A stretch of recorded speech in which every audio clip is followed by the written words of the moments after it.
ये सब? ये तुम क्या कर रही हो? डॉक्टर ने तुम्हें ऐसी हालत में झुकने के लिए मना किया है ना। तो क्या हुआ जेठानी जी, आप अकेले भी तो सारे घर का काम करती हैं। अगर मैं एक वक्त झाड़ू लगा भी दूंगी तो क्या हो जाएगा? सारी मेहनत आप अकेले ही करेंगे क्या? तो तुम भी कौन सा कम मेहनत करती हो? सारा दिन माँ जी के साथ लकड़ियों का सामान बनाकर तैयार करती हो, फिर उसे बाजार में बेचती हो। अच्छा ला, अब ये तू मुझे दे दे। तुम थोड़ी देर जाकर आंगन में बैठो। कभी कभार तो इतनी अच्छी धूप खिलती है। बड़ी बहू एकदम ठीक कह रही है बहू। सारा दिन तू मेहनत करती है और वैसे भी ऐसी हालत में ज्यादा काम करना ठीक नहीं। कभी कभी तो मुझे लगता है अपने बेटों से शादी करवा कर मैंने तुम दोनों की जिंदगी तो नहीं खराब कर दी। नहीं माँ जी, आप देखना, एक दिन उन दोनों को अपनी गलती का एहसास जरूर होगा। चलिए अब बाजार चलते हैं सामान बेचने। ये कहकर पूजा अपनी सास के साथ लकड़ी का सामान लेकर बाजार चली जाती है। अनीता और पूजा दोनों के पति एक नंबर के शराबी थे। पूजा गर्भवती थी, लेकिन फिर भी अपनी सास के साथ लकड़ी का सामान बेचकर घर खर्च चलाती थी। आइए आइए, लकड़ी के सुंदर सुंदर खिलौने, टोकरी और लकड़ी के चकला बेलन और भी सामान ले जाइए। सस्ते दामों पर बढ़िया चीज ले जाइए। आइए आइए। ऐसे ही सुबह से शाम हो गई। सुबह से शाम हो गई, लेकिन अभी तक सिर्फ 100 रुपए की ही कमाई हो पाई है। चलो घर चलते हैं, नहीं तो अंधेरा हो गया तो घर पहुंचने में दिक्कत हो जाएगी। दोनों सास बहू सर पर टोकरी उठाए ठंड में कपकपाते हुए घर पहुंच जाती हैं। तभी सरला के दोनों बेटे किशोर और माधव भी वहां आ जाते हैं। अरे आ गए तुम दोनों? लाओ पैसे लो, हम दोनों को शराब पीनी है, शराब। नालायक, तुम दोनों को शर्म तो आती नहीं। अरे किशोर, तू तो घर का बड़ा बेटा है। तेरी एक बेटी है, फिर भी तू सारा दिन शराब पीकर यहाँ वहाँ पड़ा रहता है। तुझ पर कोई जिम्मेदारी है कि नहीं? और माधव, तेरी पत्नी गर्भवती है, लेकिन फिर भी तू है कि इस हालत में उसे काम पर भेज रहा है। नहीं आती हमें शर्म, लाओ अब पैसे दो हमें। माधव अपनी पत्नी के हाथ से वो 100 रुपए छीनता है और फिर दोनों वहाँ से चले जाते हैं। कुछ देर बाद उनके घर का कोई दरवाजा खटखटाता है। अरे सेठ जी, आप इस वक्त? हाँ चलो, मेरा मकान खाली करो। ये घर मैंने इन भाई साहब को बेच दिया है। ये आप क्या कह रहे हैं? यहाँ तो हम रहते हैं ना। पिछले 4 महीनों से तुम लोगों ने घर का किराया नहीं दिया। इसका मतलब ये नहीं कि मैं तुम्हें फोकट में यहाँ रहने दूं। चलो अब जल्दी से इस घर को खाली करो। लेकिन सेठ जी, हम पर दया कीजिए, बाहर ठंड हो रही है। हमारे साथ छोटी बच्ची है, माँ जी है, ऊपर से मैं भी गर्भवती हूँ। ऐसे में हम सब कहाँ जाएंगे? वो सब चिंता करने का ठेका मैंने नहीं ले रखा। जब तुम्हारे पतियों को कोई चिंता नहीं तो हम क्यों चिंता करें? थोड़ी रहम कर दीजिए सेठ जी, इतनी ठंड में हम कहाँ जाएंगे? कहा ना जल्दी से खाली करो, नहीं तो धक्के मारकर बाहर निकलवा दूंगा।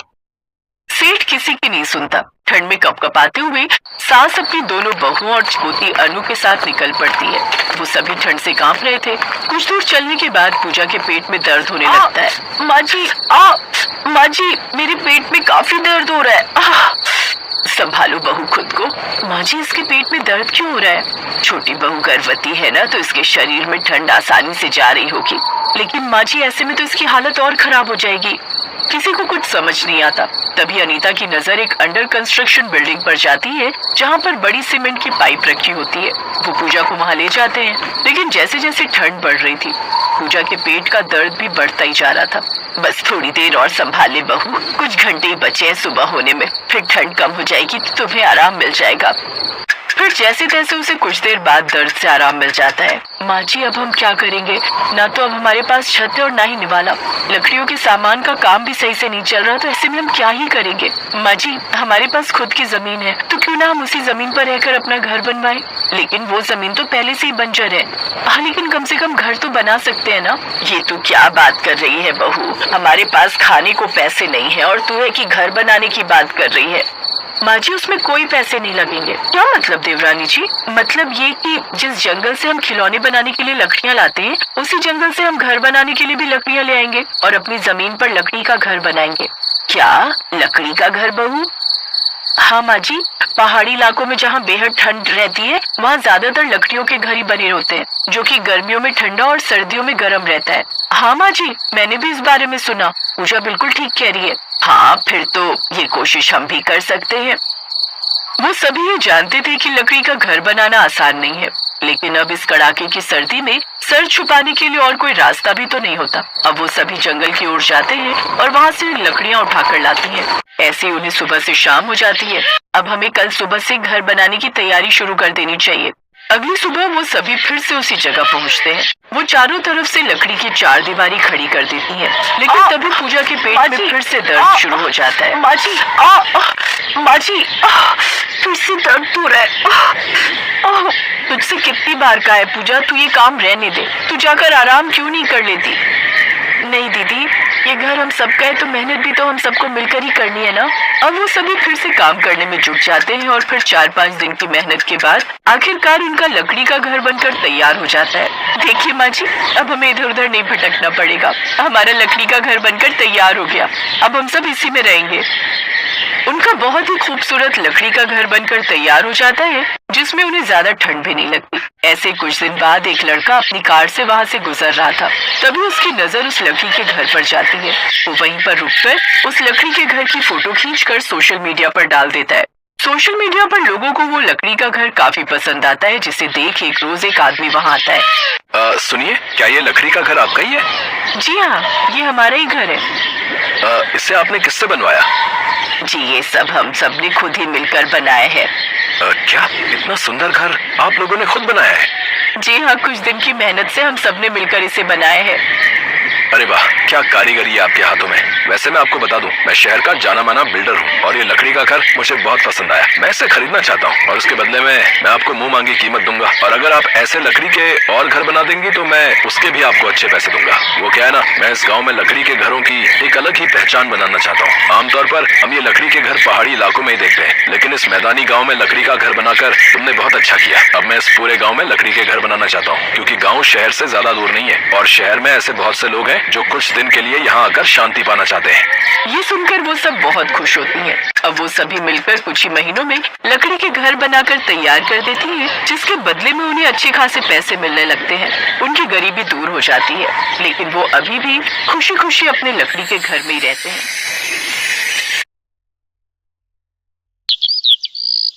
अस्पताल में बेटी को जन्म देने के बाद 18 साल की कुंवारी लड़की अपनी बेटी को वहीं पर छोड़कर भाग गई।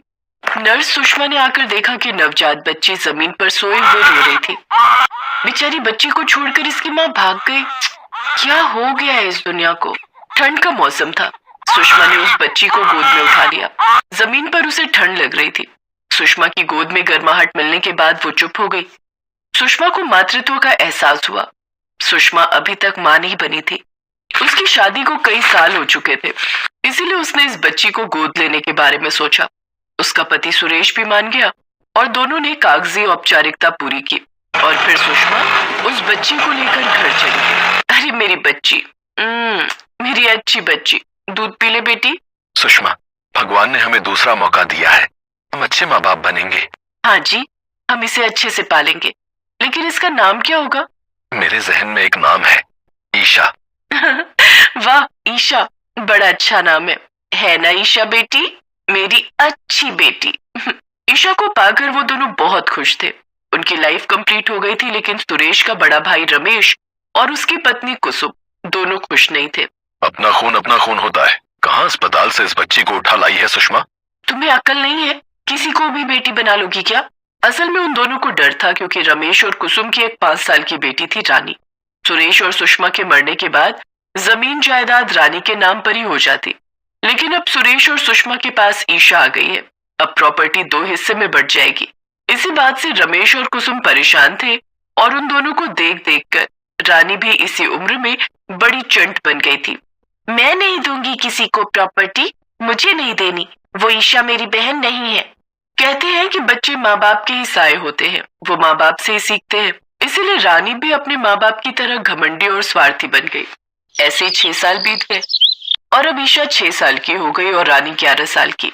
ऐसे ही एक रोज सुषमा और ईशा कहीं जाने वाले थे, लेकिन ईशा ने घर पर रहने की जिद पकड़ी। उस वजह से ईशा को घर पर रखकर वे दोनों चले गए। सुरेश गाड़ी चला रहा था और अचानक से सामने से एक ट्रक आ गया और ट्रक के साथ टक्कर हो गई। सुरेश और सुषमा की वहीं पर मौत हो गई। ये खबर जब घर पर आई तब सिर्फ ईशा रोने लगी। मैं क्यों नहीं गई उनके साथ? माँ बाबा के बिना मैं जीकर क्या करूंगी? रानी मनी मन सोचने लगी। हाँ तो तू भी मर जा, हमारा रास्ता क्लियर हो जाएगा। रमेश और कुसुम भी यही सोच रहे थे। दोनों आपस में बात करने लगे। कुसुम, अब दोनों नहीं रहे, बस रानी को रास्ते से हटाना पड़ेगा।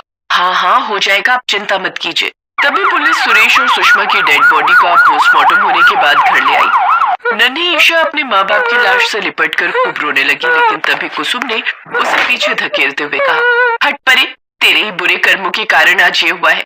मैं तो पहले ही मना करती थी दोनों को इस पाप को घर में मत लाओ, लेकिन वो दोनों मेरी बात सुनते तब ना, अब भुगत लिया अंजाम। दरवाजे पर खड़ा इंस्पेक्टर अर्जुन उनकी ये सब बातें सुन रहा था। ईशा के प्रति उन लोगों का ये व्यवहार देखकर अर्जुन को कुछ ठीक नहीं लगा, इसलिए उन दोनों का अंतिम संस्कार होने के बाद अर्जुन ने रमेश से कहा, देखिए, ईशा के माता पिता की मौत के बाद उसके ताया ताई होने के नाते उसे पालने की जिम्मेदारी आप लोगों की है। मैं आशा करता हूँ कि आप दोनों ये जिम्मेदारी अच्छे से निभाएंगे। ये बोलकर पुलिस चली गई। रमेश और कुसुम सोच में पड़ गए, अब इस कांटे को भी रास्ते से हटाना होगा, लेकिन अगर हमने इसको मारा तो सबको हम पर शक हो जाएगा। देखा नहीं वो इंस्पेक्टर हमें कैसे घूर घूर कर देख रहा था। तभी रानी ने कहा, लेकिन उसकी मौत अगर किसी बीमारी से हो जाए या कोई नेचुरल डेथ हो जाए तो फिर तो किसी को हम पर शक नहीं होगा, जैसे कि बुखार या फिर ठंड से। ये सुनते ही कुसुम के दिमाग की बत्ती जल उठी। हाय मेरी बेटी, तू तो बड़ी अक्लमंद निकली। शाबाश बेटी, अभी ठंड का मौसम है, उसे हम मार नहीं सकते हैं तो क्या हुआ, ठंड तो मार सकती है ना। मतलब तुम कहना क्या चाहती हो कुसुम? हम उसे रजाई नहीं देंगे, उसके हिस्से की रजाई हम हमारी बेटी को दे देंगे, और हर रोज ऐसे ठंड में रात बिताते हुए उसे बुखार हो जाएगा और वो मर जाएगी। पुलिस के कहने के मुताबिक ईशा अपने चाचा चाची के साथ रहने के लिए चली आई। उसके माता पिता ने उसे अच्छी रजाई खरीद कर दी थी और अपने कमरे में रजाई ओढ़कर सो गई। देर रात को प्लान के मुताबिक रानी उसके कमरे में आई और उसे नींद से उठाया। ए ईशा, उठ उठ जा। क्या बात है रानी दीदी?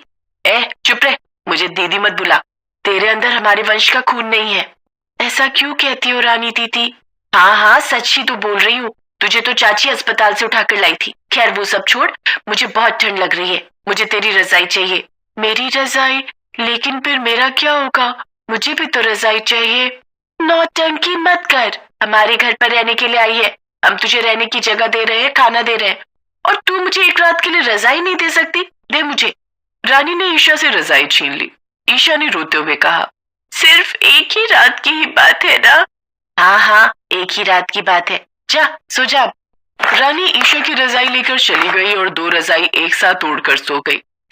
आहा, ये रजाई तो मस्त है, अब आराम से सो जाती हूँ। उधर ईशा ठंड में कांपते हुए सोई रही, उसकी आंखों से आंसू टपकते रहे। माँ बाबा आप दोनों कहाँ हो? देखो ना रानी दीदी ने मुझसे रजाई छीन ली, मुझे पूरी रात ऐसे ही ठंड में बितानी होगी। आप दोनों लौट आओ ना, मुझे बहुत तकलीफ हो रही है। अगले दिन सुबह सुबह कुसुम ने आकर ईशा पर ठंडा पानी गिरा दिया। अरे ओ राजकुमारी, उठ भी जाओ। हाँ चाची उठ रही हूँ। अरे जल्दी उठो, कितना काम है पता भी है, घर साफ करना है, कपड़े और बर्तन धोने हैं, नाश्ता बनाना है, कौन करेगा? हाँ ये सब मुझे करना पड़ेगा क्या? और नहीं तो क्या, जल्दी काम पर लग जाओ। ईशा को ये सब काम करना पड़ा। फिर रात आई, रानी दोनों रजाई ओढ़कर सो गई। ईशा उससे रजाई मांगने के लिए गई। रानी दीदी मुझे मेरी रजाई दे दो ना। नहीं देती, भाग यहाँ से। दे दो ना दीदी, रजाई के बिना मुझे नींद नहीं आएगी। तभी वहां कुसुम आ गई। अच्छा, कहाँ की महारानी है आप? तुझे सुषमा ने अस्पताल से उठाकर लाया था, वरना ठंड में रास्ते पर ही पड़ी रहती, और अभी तुझे रजाई चाहिए है? शुक्र कर घर तो मिल रहा है। मुझे नहीं चाहिए ऐसा घर, मुझे नहीं चाहिए। कुसुम ने ईशा को ठंड में रात को घर से निकाल दिया। पूरी रात ईशा बाहर ठंड में पड़ी रही और उसे बुखार आ गया। सुबह एक भिखारी घर के बाहर आया और भीख मांगने लगा, लेकिन कुसुम ने उसे भीख नहीं दी। भिखारी ने देखा बेचारी ईशा घर के बाहर ठंड में बिना रजाई के पड़ी हुई है, और थोड़ी देर बाद कुसुम उसी से काम करवा रही है। तब वो भिखारी कुसुम के सामने आ गया। बहुत हो गया, अब चलो थाने। मतलब? और तू कौन है बे?